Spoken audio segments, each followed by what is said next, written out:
Good morning, everyone. How is everybody doing today? Well, welcome to my channel if you're new, and welcome back if you are not. Today, I just want to do a quick video on Pacific Biosciences, ticker symbol PACB. I've been watching Pacific Biosciences for a while, and I've had a couple of requests for a video about them, so here it is. PACB has had a monster run in the last couple of months, and in this video, I'm going to go over a little bit on what they do, as well as let you know if I think they are a good buy at this point.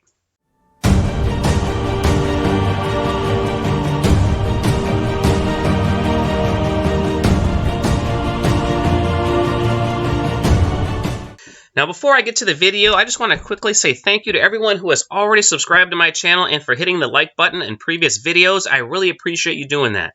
And if you are new to the channel, I like to find short-term and long-term trading and investing opportunities in typically lower-priced stocks. I like undervalued, underappreciated stocks with high growth potential and talk about all other things finance-related as well. If that's something that interests you, please subscribe to my channel so you don't miss any future trading and investing ideas. And also, I am not a financial advisor, so please do all of your own research before investing in these stocks. Pacific Biosciences is a biotech company that develops and manufactures systems for gene sequencing. PACB was founded in 2004, so they've been around for a while, and they describe their platform as single molecule real-time sequencing, or SMRT, based on the properties of zero-wave guides. A zero-mode waveguide is an optical waveguide that guides light energy into a volume that is small in all dimensions compared to the wavelength of light.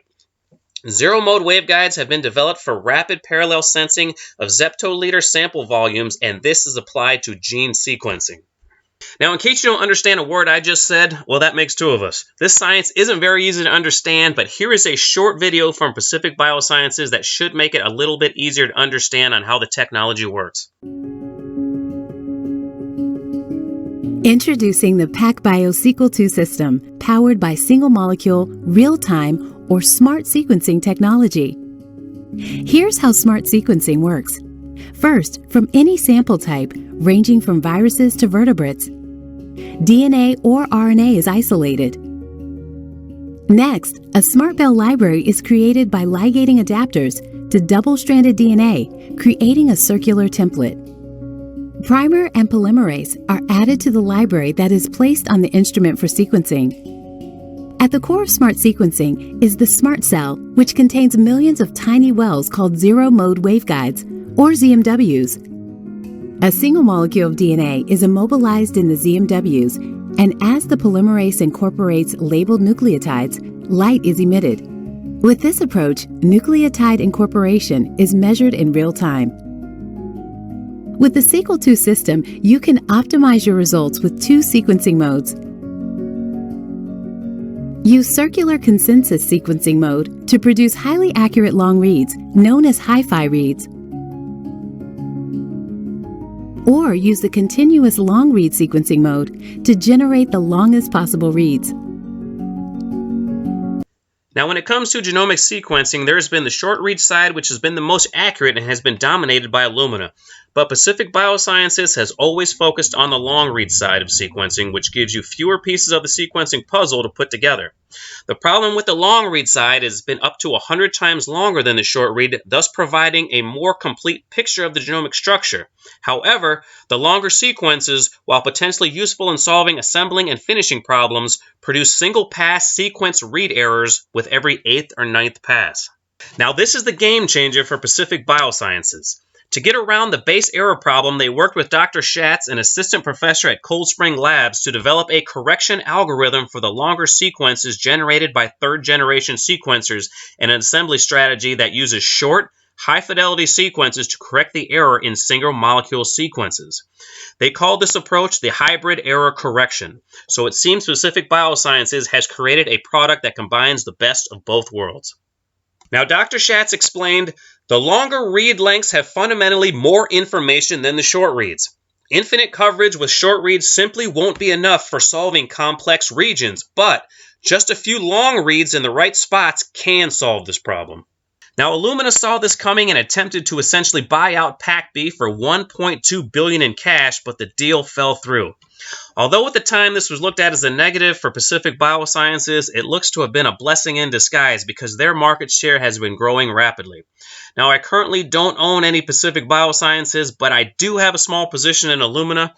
Even though the deal fell through, I have been optimistic a future merger would happen because I think a PACB-Illumina combination would make a lot of sense.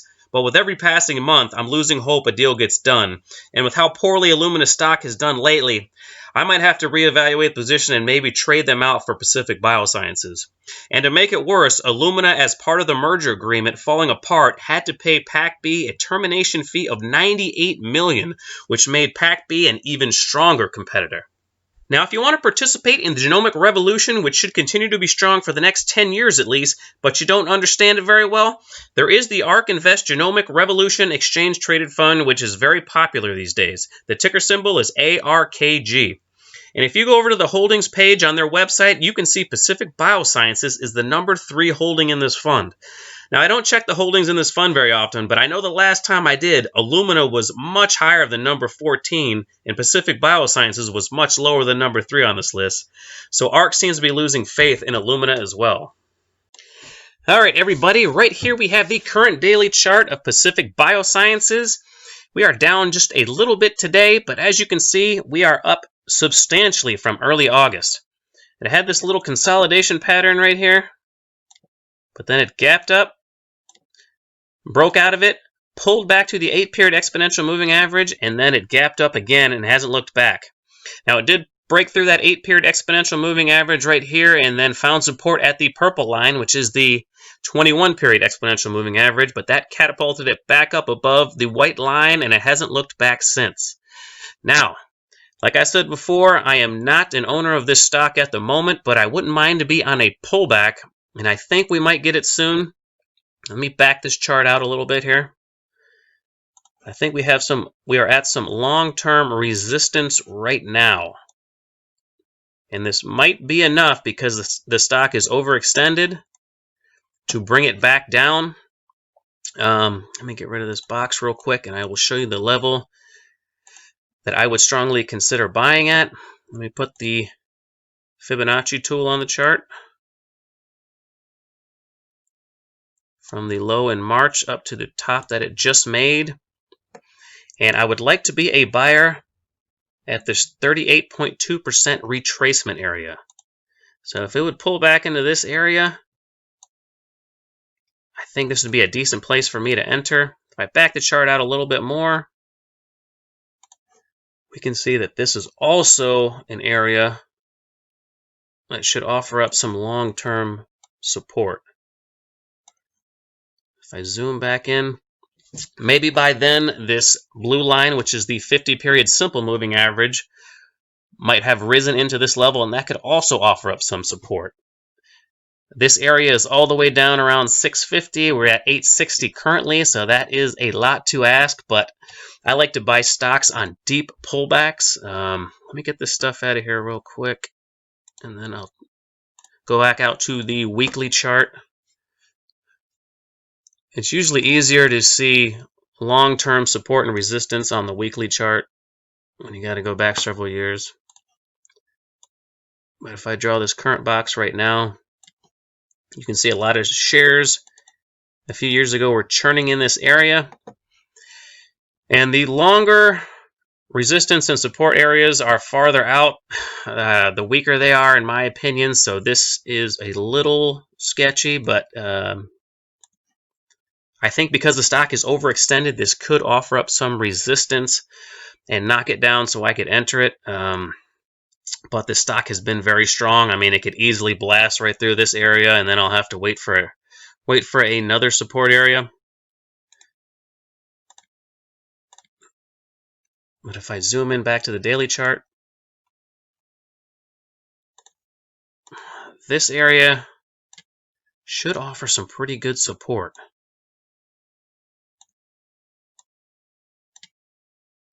So if this stock pulls back into this area, I'm going to be very, very interested. But like I said, this stock has been strong. It might not even pull back this far. But this is the one that I am holding right now, is Illumina, if you're not familiar with it. And I started buying Illumina when the market pulled back because of the pandemic. I bought some as soon as it broke 280. I think I bought 3 separate times, and I bought a little bit towards the bottom. I can't remember the exact prices. And it was looking super good as of a couple months ago. Actually, it was looking super good. And the turning point was probably when PACB exploded higher. So, kind of just in a holding pattern with this one right now. It's not a super big position for me, but, you know, I felt like a genius when it was up here. Not feeling so smart right now. So this is definitely something I need to reevaluate. You know, these things happen. Does it necessarily mean it's time to get out of Illumina? I'm not so sure. I mean, they do own 90% of the short read market, and they are a juggernaut in this space. So it wouldn't surprise me one bit to see them buy out PACB in the future, and that might be why PACB is exploding higher right now. You know, there could be some people on the inside, you know, when that information starts to leak out and they think a deal's gonna, like a premium buyout's gonna happen, and they start accumulating the stock. So, you know, who knows? As of right now, I'm not ducking out of Illumina. Like I said, the position isn't super huge, so I'm not really all that worried about it. But I will show you the ARK fund real quick that I was talking about. And this ARK fund has performed super well since the low, the pandemic, since the economic shutdown in mid-March. If we back it out, and had a really nice long consolidation, but now the human genome revolution, the genomic revolution is not, it's not a secret anymore. So people are starting to pile into this sector because this sector is going to be big for a long time. So let's see if I can get rid of that box. But this is definitely an option if you want to get into this sector. And this sector is hard to understand. So for most of the people out there, probably myself included, this is probably the best way to play this sector. It's a little diversified. It's probably not going to have gigantic moves like you might get in some of the big winners, but it will allow you to participate in it, and you can leave it up to smarter people than us to make the decisions who's going to be the winners. Because you know, I do like Illumina, but I don't understand a ton about it, and I do like Pacific Biosciences, but you know, the science is hard to understand. So it's not embarrassing to say, you know, this one might be one you want to leave up to the experts. But that's my thoughts on that one. Okay, folks, those are my thoughts on Pacific Biosciences and this sector. Hopefully I gave you a few ideas to work with. Now, if you're considering opening an M1 Finance account, my referral link is in the description. If you use that link, we'll both get the startup bonus. And I'm going to be doing a monthly update on my M1 Finance, so if you want to follow the progress of that account, please stay tuned. M1 Finance, I think, is a great way to build wealth in the stock market, so I highly recommend them. Please like this video if you enjoyed it. Thank you so much for watching my video all the way to the end. And until next time, take care, everybody.